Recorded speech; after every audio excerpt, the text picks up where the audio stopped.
Middle of the night I wake, my water break, contractions, and he was supposed to leave, mind you. And I said, call your people, you can't come, baby is coming.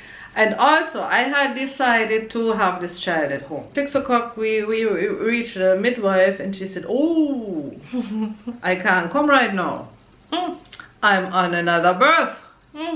And this birth is progressing pretty good right now, so hopefully I will be there soon. So by 12 o'clock I really felt that the time is coming now. So we called her again and she said, yeah, I'm practically on my way.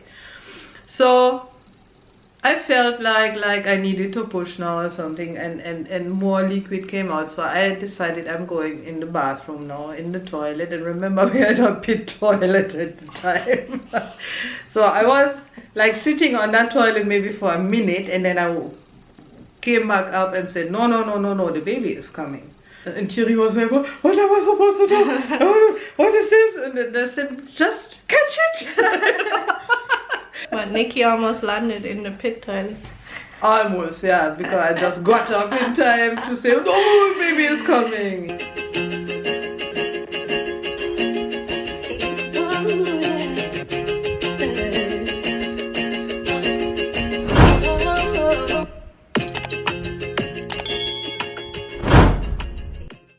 Hey my lovelies, it's your girl Mel. Welcome back to my channel.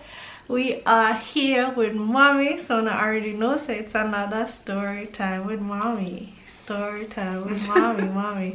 We are in a different location. We are currently in Germany.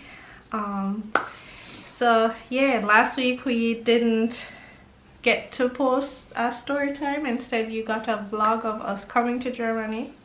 But this week we're gonna get him back on a story time. Alright, so mommy. Okay, well actually we are sitting in the apartment that I have been talking about, where I grew up in. That is in my family's possession since 67 years basically. And yeah, filming from here now, and probably the next 1 or 2 episodes as well. So last time we were finishing, we had this long trip with the whole group of people and dogs and so on, and we went to France, Spain, Portugal, Switzerland, and came back to Germany, where I found out when we came back that I was pregnant again, and which was kind of not planned again. I mean, none of my children were planned, but kind of welcome still. But what happened at that point in time, when we came back, the other people who lived with us, the couple that I told you about that we met in France, and that were initially living in Berlin and then moved in with us in Bielefeld in the countryside, they separated. While we were gone, they had this thing going on, and the lady decided she wanted something completely different, and she left her partner, and he was alone in that place now and started to feel homesick to Berlin. So decided after, not right away when we came back, but after 2-3 months, he decided, no, I'm going back to Berlin. So that side of the house was empty then. All the people that we had in there living there interim, like for a short while here and there, nobody was there anymore at that point in time, and I was on my own basically, because Thierry was working as a trucker going long distance. That meant he was leaving on Sunday evening. He left out and came back Friday in the afternoon sometime. So for the rest of the week I was alone in that house with a lot of animals. We had, I told you about some of them already, but we also had some sheep. We had a male and a female, and of course, then the one time we had them already for a while, and in spring they are getting pregnant and got a baby. So we had one more small one, a male, that I practically raised with a bottle because the mother couldn't manage him. So I raised him with a bottle. And now one short story, even was it that winter even could be, or it was the winter before. It had been snowing.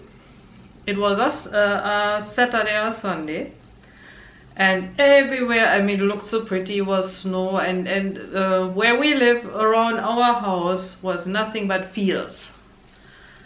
And we had one fenced up part where the sheep could be in spring and summer and just eat the grass and feel happy. And even that part in winter they were outside because, of course, with their big wool, they weren't feeling cold at the time. We would bring them in the night, but in the day they would be outside. So one day, I remember Yasha was pretty small. I had still, you know, when you carry them in the sling, which at that time was very new.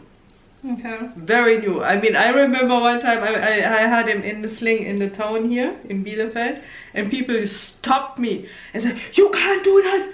That is bad for the baby. See how he's hanging there, and his back is so round. And no, you have to put him in a pram." And I was like, yeah, okay, thank you. You know, and just walked on. Anyhow, I put him in a sling. We decided to take a walk. Because it was a wonderful day, sun shining and sky blue but cold. So I had the baby in front of me, I had our dogs with us. Actually it was Thierry and me walking, when suddenly the sheep saw us coming out and they ran straight to the gate. It was like, "Hey, we want to come too, you know." And we looked at each other and said, "Should we take them, or are they going to run away, or what?" You know, so we said, "Let's try." Open the gate, and they followed us. We were walking pretty far over all the fields and around, over the river, way around again and way around again, and coming back home. They followed us the whole way, not running away, not going afar, but staying with us, and the two dogs and the baby, and you know, so you can imagine. We enjoyed that walk very much. It was really nice. We had a good time. So they didn't try to... They did not try to run away at all. They were just behind us, and wherever we went, even if we went so, they would go so. If we went so, they would go so, and we said, "Okay, that's cool then," you know? I mean, even if they would have run away, they couldn't have run on a road that quick, neither. But they were that tame that they just followed us. So we really enjoyed that walk to the max. Anyhow, I found myself alone in the house now, taking care of all these animals. Chicken, ducks, sheep. I think we had rabbits at the time too. Then our dogs and cats and stuff like that. So that alone took up quite a while of my day. Luckily no gardening in winter, because you cannot really do anything. So my days, imagine now, we lived in a house where the heating, and we are talking cold winter, the heating was done strictly with wood. So throughout, when we came back from our holiday in summer, going up to the winter, basically every day I was standing outside and chopping wood to have enough for the winter. We got branches, we got tree trunks, we got other, sometimes we got some pallets that we would, we had a big saw at the time, we would saw small and stuff, but basically that was not for hours or so, but like, you know, every day, like half an hour you would chop wood, and then we had this room and we would put the wood all around the walls and stack it and have it ready for winter. So basically in winter, every morning I would have to walk out with a basket or something, fill it up and bring it in order to heat the house. Because we had some tile ovens, and in the kitchen, I think I told you about that stove already, the cooking, what we call the cook machine. So all that needed to be fed in the morning. So I mean, you can imagine if you are in winter in a house that was not that well insulated neither, and you have outside temperatures in the minus or around 0. So every morning when I got up, it was like I had to put on some heavy duty clothes. Right, I'm practically getting up out of the bed, putting on warm clothes, run down, start the ovens, which luckily would heat up in a very short time. I mean, that was cool. I mean, about half an hour, 45 minutes, the place would be warm again. That's short. Well, if you had nothing before, that is short, trust me. So that was my morning duty then, and feeding the animals, of course. At that time, I was still studying, and sometimes I could bring Yasha to my mother or some friends, and then I could go into school and come back and pick him up and come back home. So you can see living in the countryside at that point in time wasn't that easy. Worse that I was on my own. Then I had to buy animal feeding for the sheep, for everything, for the chicken, for the rabbits and stuff. And one of those bags weighed 100 pounds. But did you guys have a vehicle at that Yeah, time? we did have a VW bus. But didn't it crash? No, that was another trip. Oh. That was another trip. No, we had that. So without a car, I would have been completely lost. So, but the thing is, now buying all these animal feeds, and then I got some coal sometime too to put in the ovens at night. And all these things were in heavy bags of 100 pounds. Now your girl here, from 3 months pregnant to almost giving birth, was going and carrying those 100-pound bags to wherever I needed them, from the car to the shed. Not luckily on a daily basis, but boy, I'm telling you, I mean, 100 pounds is heavy as it is already, right? Now imagine not being pregnant, and everybody would say, oh my god, you can't do that when you're pregnant. Well, this woman here did. So that wasn't nice. And I couldn't buy these things when Thierry came, because basically our weekends were so full for the short time that he was there. First of all, we wanted to spend some time together, then with the children, then with everything else, and he would do some fixing in the house here and there. So those 2 days that he was at home were done in no time. So I didn't want to waste those times with buying this and buying that, or having to unload this or that. So basically that was my duty throughout the time. Before that, other men were in the house, you know, and I would have helped, but no. Just throughout that pregnancy, I was all by my lonesome throughout the week.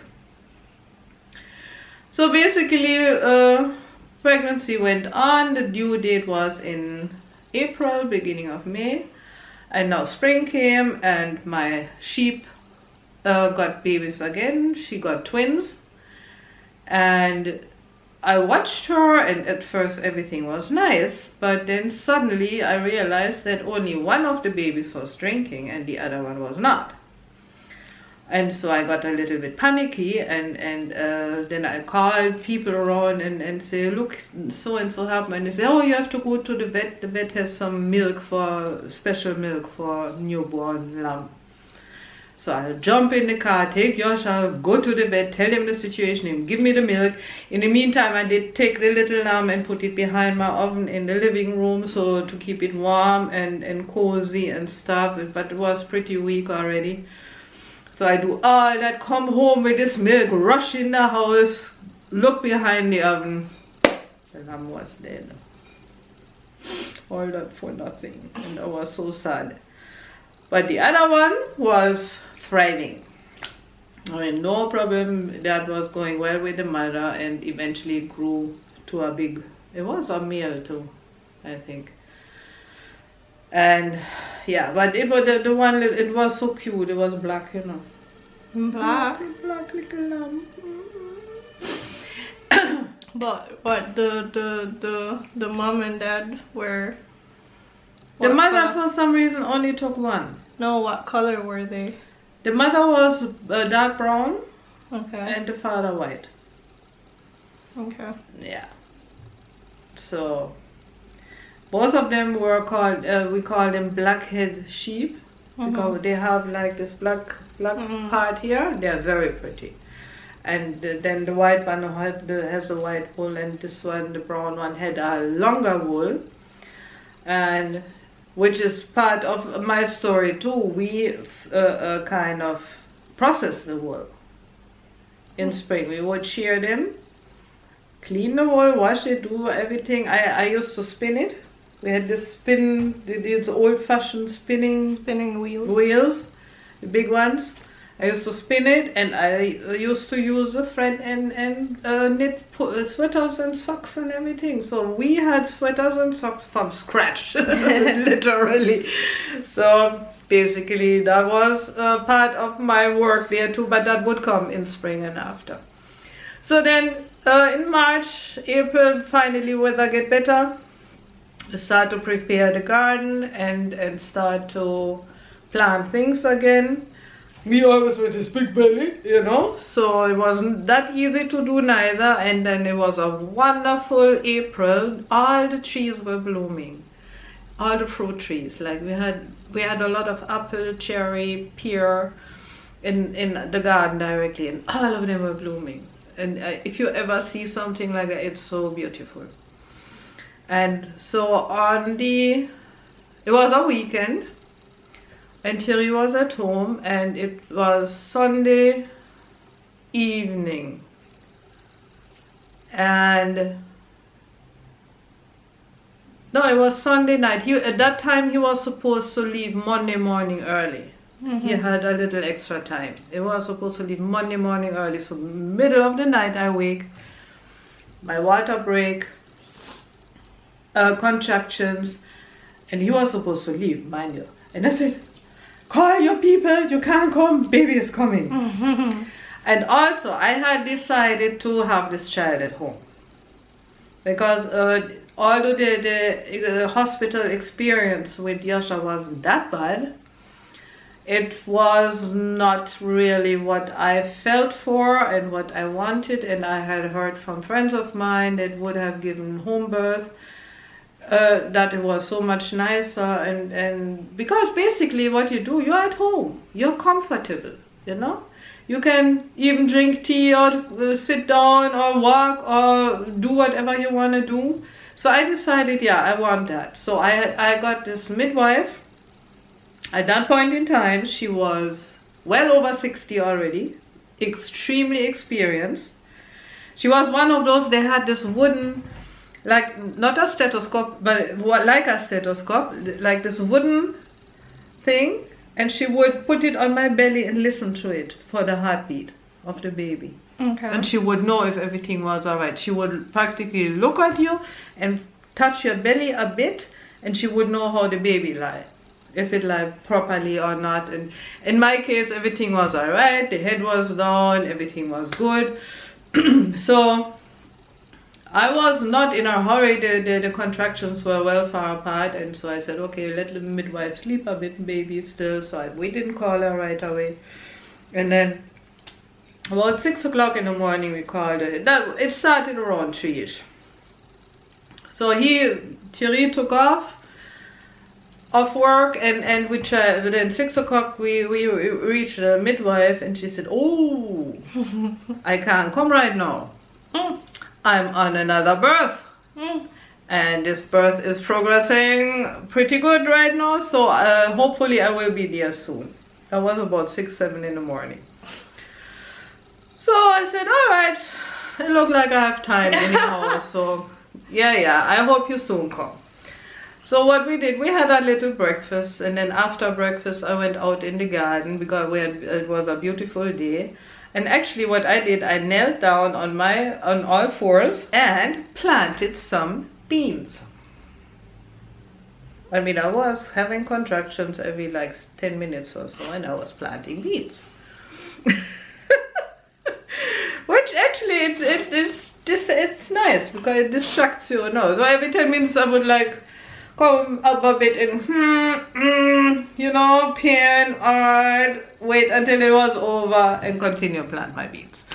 That went on not for that long though, maybe an hour or so, and then I went back up and wash off and kind of cool down a bit because the contractions started to come faster. Now we approached like midday. We called the midwife once before and she said, oh, sorry, I'm not ready yet, but me soon come. I said, all right then, it's like, So by 12 o'clock, I really felt that the time is coming now. So we called her again and she said, yeah, I'm practically on my way. So I felt like I needed to push now or something, and more liquid came out. So I decided I'm going in the bathroom now, in the toilet. And remember, we had a pit toilet at the time. So I was like sitting on that toilet maybe for a minute, and then I came back up and said, no, the baby is coming. And then I called Thierry and said, Thierry, come, baby is coming. And he came and he helped me to get upstairs to my bed that was prepared and everything. So I lie down and he was saying, okay, I'm going to call the midwife again. I said, no, you stay here, baby is coming. And seriously, a minute after that, the head was crowning, and Nikki kind of slid out. More or less, and Thierry was like, what am I supposed to do? What is this? And then they said, just catch it. I was busy still pushing out the rest there, so I couldn't even help him. So baby slide out easy when the shoulder was out, and I could really feel it come out. And he took it and put it on my belly and cover him up. And first thing I did, I asked, what is it? Because I couldn't see at the time, and he said, it's a boy. My first reaction was, oh shit. Because I wanted a girl. Well, I had my second boy on my belly, covered up. Right at that moment, Thierry called the midwife again. And she said, I'm almost there. I'm basically at the house already. So she came in. Nikki was crying right away, very loud. And she came in downstairs and said, oh, the job is done already. That's nice. Completely relaxed. My afterbirth wasn't even out yet, or something. So she came in the bedroom and looked at the baby and looked at me and said, well, wonderful. You did a good job. Everything is okay. And we were like, but it was kind of weirdish to have this baby all by ourselves, And then she did everything necessary otherwise, and I did tear though, pretty big, and then it was a Wednesday. Why it was a Wednesday? No, it was a day off. It was a day off for doctors in Bielefeld, because they always took off a day, and it was afternoon. So she called my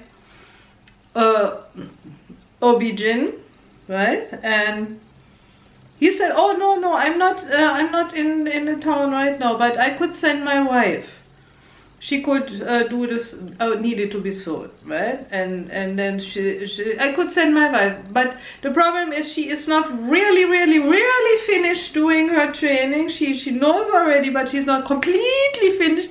So I don't know if it's not all right with you. And I said, send her, please. I want to get this over with, So she finally came, did a wonderful job, I have to say. And so we had that thing organized and over with, and the baby was taken care of, and I knew already how to breastfeed and stuff. And Yosha was there and looked at his new little brother, I like, oh. He was 22 months old at that time. So for him it was like, And we had this big bed. And what we did then in the evening, Thierry went and got some food from a restaurant and brought it home. And we all sat in that bed, all four of us, the dogs in front of the bed, and had dinner together. That was really nice and cute. So that is how Nikki's birth went, basically. A little bit dramatic. A little.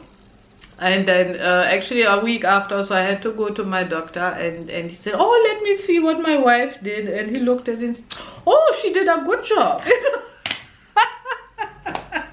So I said, all right, all the better if she did a good. She did, because I mean sometimes you feel pain and stuff. I was all right after.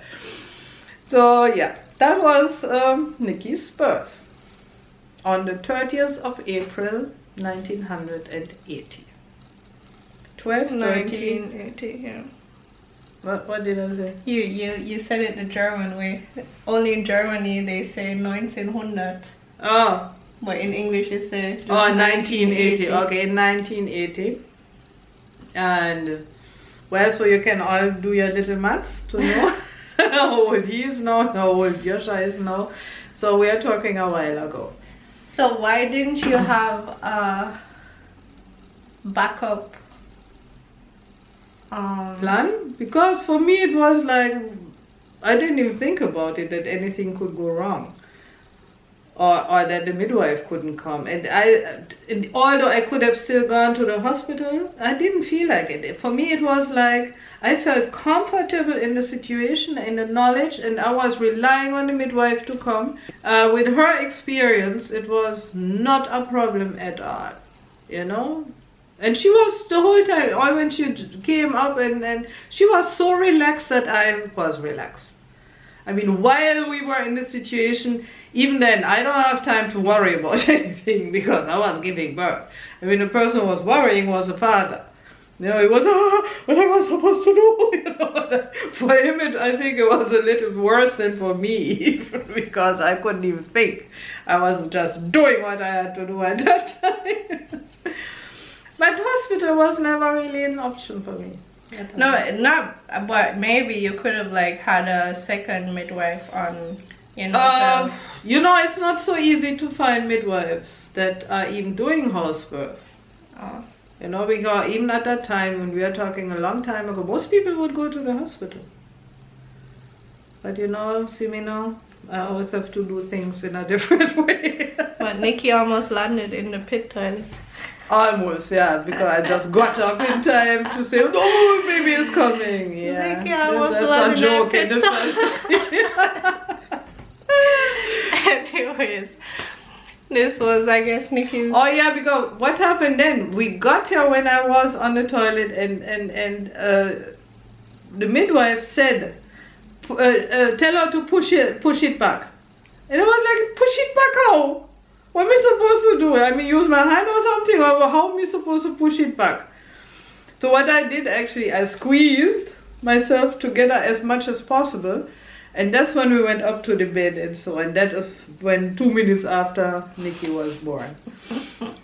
And I kind of figured that he might have had a little shock to that though. Because what happened after, when he was very young, like first 3 months or so, he used to either cry, hang on my breast, or sleep. He was never content, never. I mean, he was like, when he was awake, he would start crying. I would put him to breastfeed. That time was all right. I took him off and start crying again until he dropped asleep, basically. If it didn't drop asleep on my breast already. It was so straining, but I kind of thought maybe that I held him back for this even short moment. Maybe that traumatized him also, I have no idea. But that was my explanation, because he did not have any belly ache or anything. That was not the reason, but he was like miserable. Sometimes today is still miserable, don't it? Maybe that's where it comes from. Very much so. Alright guys, that was that story about my second child and how he was born. Yes guys, so that's it for today's story time. Thank you guys so much for checking out our video, and we will see you next time. Bye.